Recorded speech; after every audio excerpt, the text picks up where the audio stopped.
artwork. So I will explain to you what's going on in these pictures. So as you can see here that they are using also a two-way communication, the verbal and non-verbal communication. So the non-verbal communication represent the hand gestures, and the verbal communication represent the icons up here. So in this kind of communication is explaining and expressing their emotions to each other. So as you can see here, this is the speaker and the receiver. So the speaker say something to the receiver, which the receiver didn't understand and didn't agree of what the sender said. So they come up to a situation or a communication that they don't understand each other. So they have improper communication. So by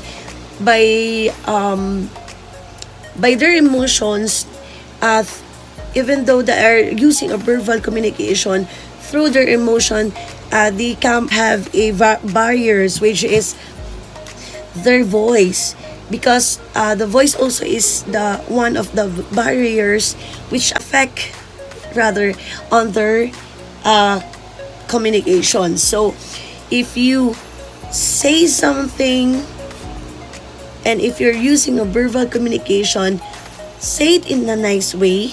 If you're near to each other, just like here, you don't need to shout, you don't need to raise your voice. You have to say in a nice and low voice. Don't need to shout. So the husband, that's the receiver, don't want to hear the sender every now and then, because the receiver or the speaker is always shouting. So they come up to a situation that the husband or the receiver curse to the speaker or the source, and the source, which is the wife, come up to a decision to end up the relationship. So which is not good, because they can talk in a nice way, or they can solve their problem in a better or a nice way. So here you can get also a lesson here on my artwork. I hope you like it, and that would be all. Thank you and God bless.